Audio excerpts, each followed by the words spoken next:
दोस्तों आज हम सीबीसी रिपोर्ट को पूरे डिटेल से जानने की कोशिश करेंगे। जैसे कि सीबीसी क्या है, ये कब और क्यों कराया जाता है, इसकी नॉर्मल वैल्यू क्या कितनी होती है तथा इसकी नॉर्मल रेंज के बढ़ने तथा घटने से कौन सी बीमारी होती है। हेलो दोस्तों, welcome back to my YouTube channel T medical point. दोस्तों अभी तक आपने मेरे चैनल को सब्सक्राइब नहीं किया है तो फटाफट जाकर सब्सक्राइब कर लें। तो आइए शुरू करते हैं।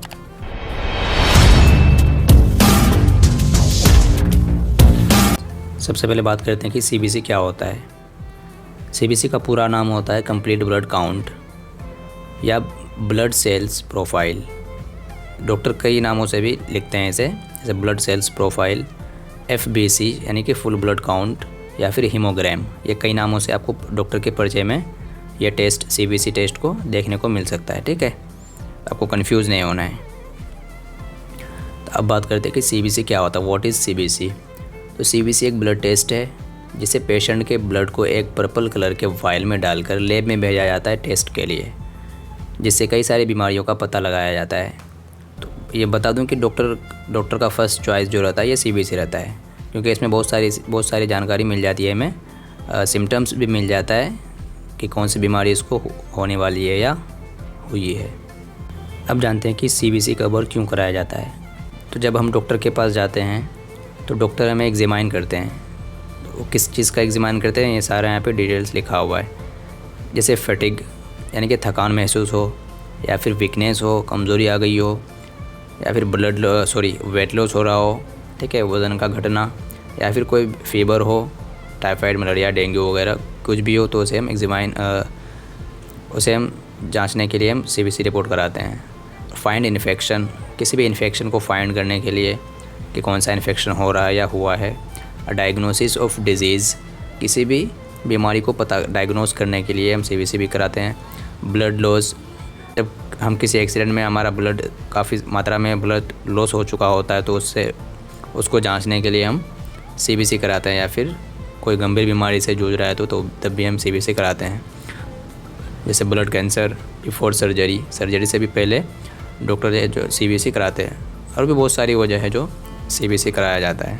अब जानते हैं कि इसकी नॉर्मल रेंज के बढ़ने तथा घटने से कौन सी बीमारी होती है।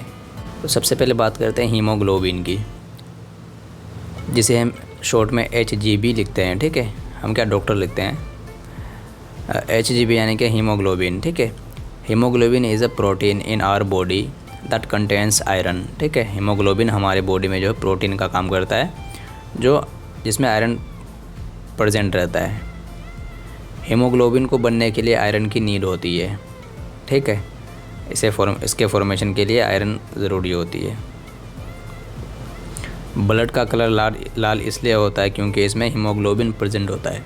दोस्तों आपने बचपन में कई बार पढ़ा होगा कि हीमोग्लोबिन जो है इसलिए ब्लड जो है इसलिए लाल होता है क्योंकि उसमें हीमोग्लोबिन पाया जाता है। ठीक है, अब बात करते हैं इसकी नॉर्मल वैल्यू की।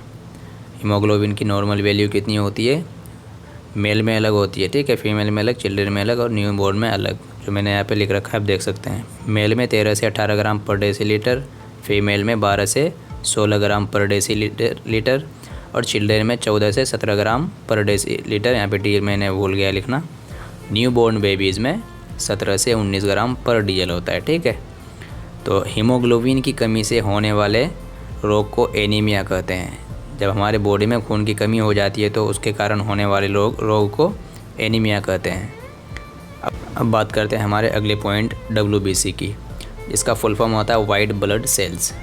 इसे TLC भी कहा जाता है, जिसका फुल फॉर्म होता है टोटल ल्यूकोसाइट। ठीक है, तो घबराना नहीं है, कहीं पे ल्यूकोसाइट लिखा हुआ रहेगा, कहीं पे WBC। ठीक है, दोनों एक ही चीज़ है। तो WBC को बॉडी का सैनिक भी कहते हैं। वो इसलिए कि WBC के सेल्स बॉडी के इन्फेक्शन से फाइट कर हमें बीमारियों से बचाता है। दोस्तों मैं बता दूं कि जब भी हमारे बॉडी में कोई भी फॉरेन पार्टिकल एंटर करता है तो उसे किल करने के लिए हमारे WBC के सेल्स जो है वो एक्टिव होने लगते हैं। अब हम सेल्स क्यों कह रहा हूँ, क्योंकि इसमें कई अलग अलग तरीके के सेल्स होते हैं, मैं आगे इसका चर्चा करूँगा। तो उसे प्रोटेक्ट करने के लिए हमारा सेल्स जो है वो एक्टिव हो जाता है, जिससे हम बीमारी से लड़ सकते हैं। ठीक है, तो इसकी नॉर्मल वैल्यू की बात कर लें तो ये 4000 से 11000 तक नॉर्मल रहता है ये। और इसकी जब ये जब बढ़ जाता है, WBC जब हमारे ब्लड में बढ़ जाता है तो इसे ल्यूकेमिया कहते हैं, ठीक है। और जब घट जाता है WBC हमारे ब्लड में तो इसे हम ल्यूकोपेनिया कहते हैं, ठीक है। और एक ही इसमें बता दूं कि इसमें जो है हीमोग्लोबिन नहीं पाया जाता है, यानी कि हीमोग्लोबिन एब्सेंट रहता है, ठीक है, इसलिए ये लाल नहीं होता है। अब WBC में 5 अलग अलग प्रकार के सेल्स होते हैं जो मैं अभी देखने वाला हूँ। तो कुछ इस प्रकार सेल्स हैं, सेल्स ऑफ WBC। तो neutrophils, lymphocyte, monocyte, eosinophil and basophils, ये कुछ 5 तरह के सेल्स हैं जो हम अलग अलग अभी जानने वाले हैं बारी बारी से। तो सबसे पहले बात करते हैं न्यूट्रोफिल्स की। तो इसे पॉलीमॉर्फ भी कहा जाता है, ठीक है। न्यूट्रोफिल का दूसरा नाम क्या है? पॉलीमॉर्फ। इसे ऑब्जेक्टिव क्वेश्चन में आपका आ सकता है, तो इसे आप याद कर सकते हैं, ठीक है। जब भी हमारे बॉडी में फॉरेन पार्टिकल एंटर करता है तो ये न्यूट्रोफिल्स जो है वो एक्टिव हो जाता है उस फॉरेन पार्टिकल को किल करने के लिए, ठीक है। जब हमारे बॉडी में बैक्टीरियल इन्फेक्शन हो तो इसकी संख्या बढ़ जाती है, तथा जब हमें ऑटो इम्यून डिजीज़ ये होता है कि हमारी सेल्स जो है खुद ही के सेल्स को खाने लगते हैं, जिसे हम ऑटो इम्यून डिजीज़ कहते हैं, होता है। या कीमोथेरेपी या कैंसर में किया जाता है के बाद हमारे न्यूट्रोफिल्स की संख्या घटने लगती है, ठीक है। तो आप यहाँ तक जान लिए हैं कि कब घटता है और ये कब बढ़ता है। अब नेक्स्ट पॉइंट की बात करते हैं इसकी नॉर्मल रेंज की। तो बेसिकली ये 40 से 70% के बीच रहता है, और न्यूट्रोफिल के बढ़ जाने से न्यूट्रोफिलिया होता है, न्यूट्रोफिल के घट जाने से हम न्यूट्रोपेनिया कहते हैं, ठीक है।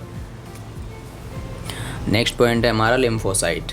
जब हमारे बॉडी में कोई एक्यूट इन्फेक्शन, यानी हाल फिलहाल वाला, एक्यूट का मतलब यानी कि जो भी 2, 4, 10 दिन 12 दिन में हुआ हो इन्फेक्शन आपको, तो हम उसे एक्यूट इन्फेक्शन कहते हैं। और क्रोनिक क्या होता है मैं भी आगे बताऊंगा, ठीक है।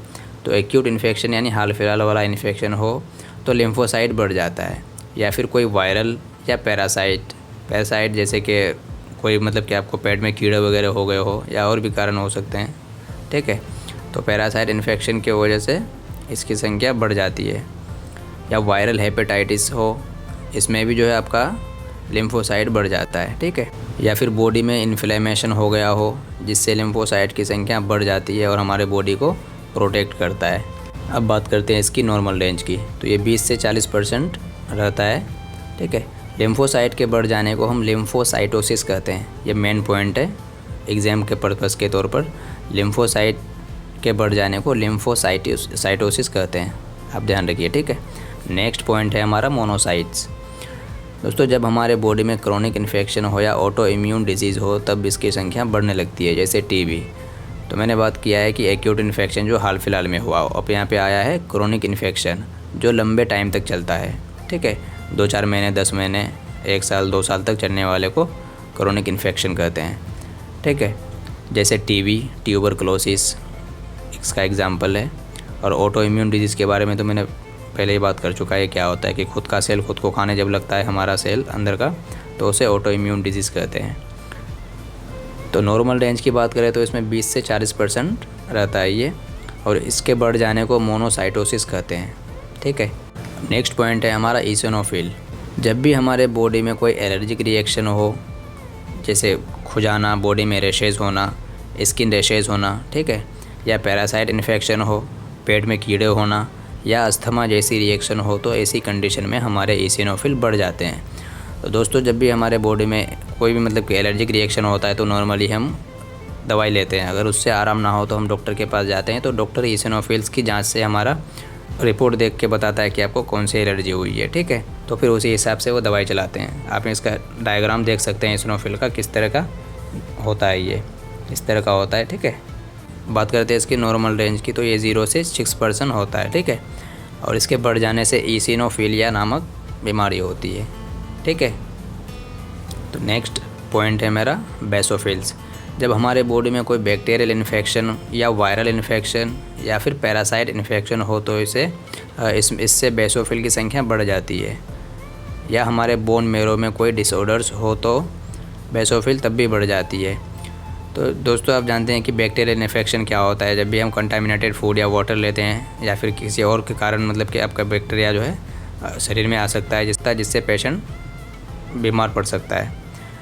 और यहाँ पे बात करें बोन मेरो की, तो ये हमारे नाम से पता चलता है बोन मेरो, ठीक है, हड्डी वाला चीज़ है। ये हड्डी के अंदर रहता है ये जहाँ से हमारा ब्लड फॉर्मेशन होता है, खून का बनना वहाँ से स्टार्ट होता है। तो इसके भी डिसऑर्डर से हमारा बेसोफिल्स बढ़ने लगता है। तो डॉक्टर इसी टेस्ट के माध्यम से देखते हैं कि इसका बेसोफिल्स बढ़ा हुआ है तो इसमें कौन कौन सी बीमारी हो सकती है। बात करें इसकी नॉर्मल रेंज की तो ये 0 से 1% के बीच होता है। देख सकते हैं आप इसका डायग्राम, बेसोफिल्स का डायग्राम इस तरह से कुछ लैब में दिखता है, ठीक है, माइक्रोस्कोप में। अब बात करते हैं ESR। हमारा अगला पॉइंट है ESR यानी कि एरिथ्रोसाइट सेडिमेंटेशन रेट। तो एरिथ्रोसाइट यानी कि RBC, इसे हम RBC बोलते हैं, रेड ब्लड सेल्स, जो हम आगे बात करने वाले हैं। सेडिमेंटेशन रेट, ठीक है, 1 घंटे में इसको जो है सेडिमेंट किया जाता है, उसका रेट पता करने के लिए लैब में।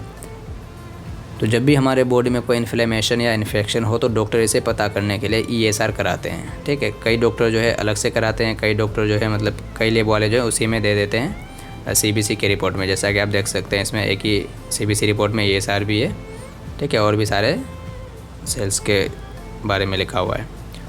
बात करते हैं इसकी नॉर्मल रेंज की। तो इसमें 2 से 15 mm फर्स्ट आर होता है, ठीक है, मिलीमीटर, यानी कि 2 से 15 मिलीमीटर अगर है तो आप नॉर्मल रेंज में हैं, इससे आपका कोई ख़तरा नहीं। अगर आपका बढ़ गया तो फिर डॉक्टर से कंसल्ट करने की ज़रूरत है।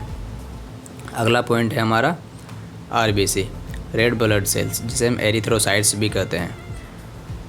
तो RBC हमारे बॉडी में हर एक सेल्स तक ऑक्सीजन सप्लाई करने का काम करता है, ठीक है। हमारे हर एक टिश्यूज़, हर एक सेल्स तक ऑक्सीजन को सप्लाई कौन करता है? RBCs, जिससे हमारे बॉडी में जो एनर्जी रहता है। अगर RBC ऑक्सीजन नहीं पहुंचाएगा तो सेल्स जो है डेथ होने लगेगा। तो बात करते हैं इसके नॉर्मल रेंज की।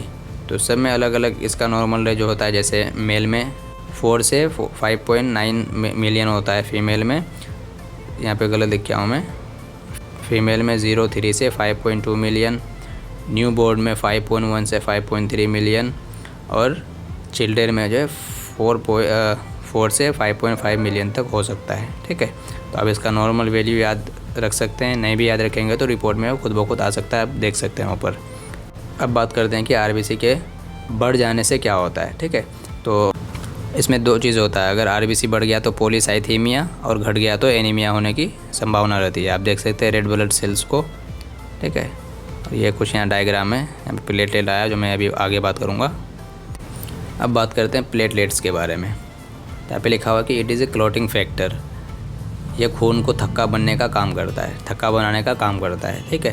तो आप डायग्राम वीडियो में देख सकते हैं कि किस तरह से थक्का बना रहा है।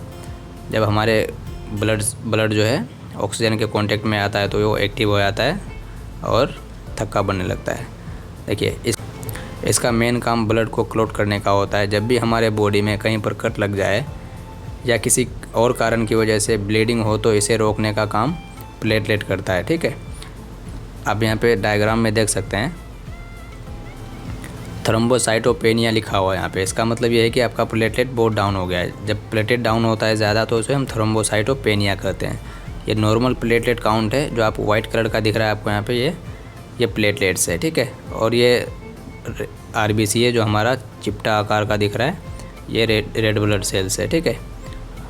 और यहाँ पे जो है थ्रोम्बोसाइटोपेनिया यानी कि इसमें कम है, देख सकते हैं आप इसकी क्वांटिटी, और इसकी क्वांटिटी में देखिए कि यहाँ पे प्लेटलेट कम है, जिसे हम थ्रोम्बोसाइटोपेनिया कहते हैं। इसको बड़े आकार में इस तरह से देखिए, यहाँ पे वाइट कलर का दिख रहा है, ये आपका प्लेटलेट्स है। बात करते हैं इसके नॉर्मल रेंज की। तो नॉर्मली ये 1.5 लाख से 4.5 लाख के बीच होता है।